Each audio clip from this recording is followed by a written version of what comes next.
জানিয়ে দিব এই মুহূর্তে আমাদের হাতে এসেছে বাংলাদেশের গুরুত্বপূর্ণ আপডেট সংবাদের শিরোনাম। শুরুতেই থাকছে আগে ইউনূসের বিদায়, পরে নির্বাচন, রাজনৈতিক ডেডলকে নৌকাবিহীন ভোটের কফিনে শেষ পেরেক, বাংলাদেশ কি সাংবিধানিক শূন্যতার দিকে? এ নিয়ে থাকবে আমাদের একটি বিস্তারিত প্রতিবেদন, তাই সম্পূর্ণ ভিডিওটি জুড়ে আমাদের সাথেই থাকুন। এবারে জানিয়ে দিব জাতীয় পার্টি সহ স্বৈরাচারের দোসরদের মনোনয়ন বাতিল চেয়ে হাইকোর্টে রিট। সব শেষে জানিয়ে দিব অবশেষে হাসপাতাল থেকে ছাড়া পেলেন আওয়ামী লীগের নেতা ওবায়দুল কাদের। এতক্ষণ শুনছিলেন হাতে থাকা আপডেট সংবাদের শিরোনাম, এবারে বিস্তারিত। তবে তার আগে অনুরোধ রইল ভিডিওটিতে একটি লাইক এবং কমেন্ট করে জানিয়ে দিন ভিডিও সম্পর্কে আপনার মূল্যবান মতামত। আরও জানিয়ে দিন ভিডিওটি কোথা থেকে দেখছেন বা কোন জেলা থেকে দেখছেন। আগে ইউনূসের বিদায়, পরে নির্বাচন, রাজনৈতিক ডেডলকে নৌকাবিহীন ভোটের কফিনে শেষ পেরেক, বাংলাদেশ কি সাংবিধানিক শূন্যতার দিকে?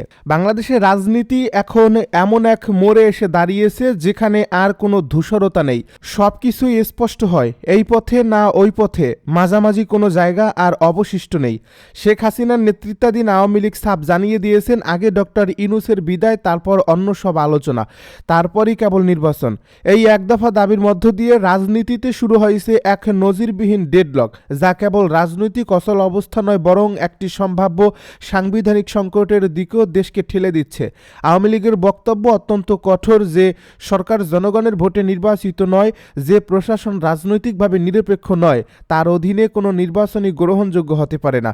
এই অবস্থান কেবল রাজনৈতিক কৌশল নয়, এটি একটি পরিকল্পিত চাপ সৃষ্টি করার রণনীতি, যার লক্ষ্য 12 ফেব্রুয়ারির নির্বাচনী রোডম্যাপকে কার্যত অকার্যকর করে তোলা। নৌকাবিহীন ভোটের ঘোষণা যেখানে নির্বাচনের ঘোষণাকে প্রশ্নবিদ্ধ করছে, সেখানে আগে ইউনূসের বিদায় দাবিটি সেই ভোটের কফিনে শেষ পেরেক হিসেবে ব্যবহার করছে। কারণ একটি নির্বাচন তখনই অর্থবহ হয় যখন তার সর্বদলীয় অংশগ্রহণ, রাজনৈতিক সমঝোতা এবং সাংবিধানিক ধারাবাহিকতার মধ্য দিয়ে হয়। কিন্তু বর্তমান বাস্তবতায় সেই তিনটি স্তম্ভের কোনোটি এই দৃশ্যমান নয়। একদিকে আওয়ামী লীগের সম্পূর্ণ বর্জন, অন্যদিকে অন্তর্বর্তী সরকারের অনর অবস্থান।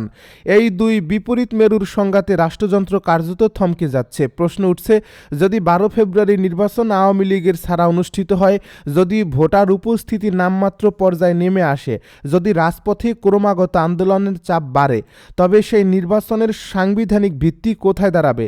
সংবিধান অনুযায়ী একটি সরকারের বৈধতা আসে জনগণের ম্যান্ডেট থেকে, কিন্তু যদি জনগণের একটি বিশাল অংশ এবং দেশের প্রধান রাজনৈতিক শক্তি সেই প্রক্রিয়ায় অংশ নাই নেয়, তবে সেই ম্যান্ডেট কি কাগজে কলমের বাইরে কোনো বাস্তব অর্থ বহন করবে? আওয়ামী লীগ মনে করছে এই ডেডলক যত দীর্ঘ হবে, ততই ইউনূস সরকারের রাজনৈতিক ও আন্তর্জাতিক চাপ বাড়বে। কারণ আন্তর্জাতিক কূটনীতিতে এখন আর কেবল ভোটের তারিখ দেখেই বৈধতা দেওয়া হয় না, দেখা হয় রাজনৈতিক অন্তর্ভুক্তি, বিরোধী দলের অংশগ্রহণ এবং ক্ষমতা হস্তান্তরের স্বচ্ছতা। আওয়ামী লীগের কৌশল এখানেই, তারা মাঠে নেমে সহিংস আন্দোলনের পথে যাচ্ছে না, বরং নীরব চাপ তৈরি করছে, প্রশাসনকে অকার্যকর করে দিচ্ছে, ভোটারদের দূরে রাখছে এবং আন্তর্জাতিক মহলে একটি প্রশ্ন ছুড়ে দিচ্ছে, এই নির্বাচন আসলে কার? এই চাপের ফলে দেশের ভেতরের তৈরি হচ্ছে ভয়ঙ্কর একটি সম্ভাবনা, সেটি হলো সাংবিধানিক শূন্যতা। যদি নির্বাচন গ্রহণযোগ্য না হয়, যদি ফলাফল নিয়ে প্রশ্ন ওঠে, যদি পরবর্তী সরকার রাজনৈতিক ও নৈতিক স্বীকৃতি না পায়, তবে রাষ্ট্র পরিচালনার ধারাবাহিকতা কোথায় দাঁড়াবে? আওয়ামী লীগ এই পরিস্থিতিকে দেখছে একটি সুযোগ হিসেবে, যেখানে তারা রাজপথ, জনমত এবং আন্তর্জাতিক বাস্তবতার সমন্বয়ে ক্ষমতার সমীকরণ নতুন করে সাজাতে পারে। অন্যদিকে ইউনূস সরকার পড়ছে এক গভীর সংকটে, একদিকে নির্বাচন করতে হবে, অন্যদিকে সেই নির্বাচন যত এগিয়ে আসছে ততই তার বৈধতা ক্ষয়ে যাচ্ছে। এই ডেডলকের কেন্দ্রে রয়েছে একটি মৌলিক প্রশ্ন, বাংলাদেশ কি একটি একতরফা নির্বাচনের ঝুঁকি নিতে পারে, নাকি শেষ মুহূর্তে কোনো বড় রাজনৈতিক সমঝোতার দিকে যেতে বাধ্য হবে? রাজনীতির অন্দরমহলে আলোচনা চলছে 12 ফেব্রুয়ারির আগেই বড় কোনো পরিবর্তন আসতে পারে, হয় সরকার কাঠামোতে, নয়তো নির্বাচনী রোডম্যাপে। কারণ বর্তমান সমীকরণে একটি বিষয় পরিষ্কার, নৌকা ছাড়া ভোট মানে কেবল একটি প্রতীক বাদ দেওয়া নয়, এটি বাংলাদেশের সবচেয়ে বড় রাজনৈতিক বাস্তবতাকে অস্বীকার করা। আর সেই অস্বীকার যত গভীর হচ্ছে, ততই ক্ষমতার মসনদ নড়বড়ে হয়ে উঠছে। এখন প্রশ্ন একটাই, এই ডেডলকে শেষ পর্যন্ত কি পিছু হটবে ইউনূস সরকার, নাকি আওয়ামী লীগ, নাকি মাঝখানে দেশ ঢুকে পড়বে এক অনিশ্চিত সাংবিধানিক শূন্যতায়, যার পরিণতি কেউই নিশ্চিত করে বলতে পারছে না? জাতীয় পার্টি সহ স্বৈরাচারের দোসরদের মনোনয়ন বাতিল চেয়ে হাইকোর্টে রিট। জাতীয় পার্টি কার্যক্রম নিষিদ্ধ আওয়ামী লীগের স্বতন্ত্র প্রার্থী সহ স্বৈরাচারের দোসরদের মনোনয়নপত্র বাতিলের দাবিতে হাইকোর্টে রিট আবেদন করেছে জুলাই ঐক্য। জুলাই ঐক্যের পক্ষে রিট আবেদনটি দায়ের করেছেন সংগঠক আবদুল্লাহ আল মাহমুদ। রিট আবেদনে এসব প্রার্থীর মনোনয়ন আইন ও সংবিধান পরিপন্থী দাবি করে তা বাতিলের নির্দেশনা চাওয়া হয়েছে। রিটের পক্ষে শুনানি করবেন সিনিয়র আইনজীবী ব্যারিস্টার এএসএম শাহরিয়ার কবির। এক দিনের মধ্যে হাইকোর্টের একটি দ্বৈত বেঞ্চে এ রিটের শুনানি অনুষ্ঠিত হবে বলে জানা গেছে। এ রিটের মাধ্যমে আসন্ন ত্রয়োদশ জাতীয় সংসদ নির্বাচন ঘিরে মনোনয়ন ও প্রার্থীদের বৈধতা বিষয়ে নতুন করে আইনি বিতর্কের সৃষ্টি হয়েছে বলে মনে করছেন সংশ্লিষ্টরা। দলটির অভ্যন্তরীণ নেতৃত্ব সংকট, একাধিক গ্রুপ ও পাল্টাপাল্টি বৈধতা দাবি জাতীয় পার্টিকে বারবার প্রশ্নের মুখে ফেলছে। কে দলের প্রকৃত চেয়ারম্যান, কে মনোনয়নপত্র দেওয়ার আইনগত ক্ষমতা রাখেন, এই বিষয়গুলো অতীতীয় নির্বাচন কমিশন ও আদালতে নিষ্পত্তির জন্য গড়িয়েছে। হাসপাতাল থেকে এবারে ছাড়া পেলেন ওবায়দুল কাদের। বাংলাদেশে কার্যক্রম নিষিদ্ধ আওয়ামী লীগের সাধারণ সম্পাদক ওবায়দুল কাদের অসুস্থ হয়ে কলকাতার একটি হাসপাতালে দুদিন ভর্তি থাকার পরে সোমবার ছাড়া পেয়েছেন। আওয়ামী লীগের ৩ জন নেতা পৃথকভাবে এই খবর বিবিসি বাংলার এক প্রতিবেদনে এ তথ্য নিশ্চিত করেছেন। দলটির যুগ্ম সাধারণ সম্পাদক আফম বাহাউদ্দিন নাসিম বিবিসি বাংলার বরাতে জানিয়েছে, মিস্টার কাদের তো এমনিতেই বার্ধক্যজনিত কারণে কিছুটা অসুস্থ, তার উপরে এবারের শীতেও বেশ ভালোই পড়ছে। তার নিয়মিত চিকিৎসাও চলে। হাসপাতালে ভর্তি হয়েছিল মূলত কিছু রুটিন চেক আপের জন্য, তবে সোমবার তিনি ছাড়া পেয়েছেন। এখন বাংলাদেশের অনেক গণমাধ্যম দেখিয়েছে যে তিনি নাকি ভেন্টিলেটরের ইত্যাদি সংবাদ পরিবেশিত হচ্ছে। এসবই গুজব বলছিলেন নাসিম।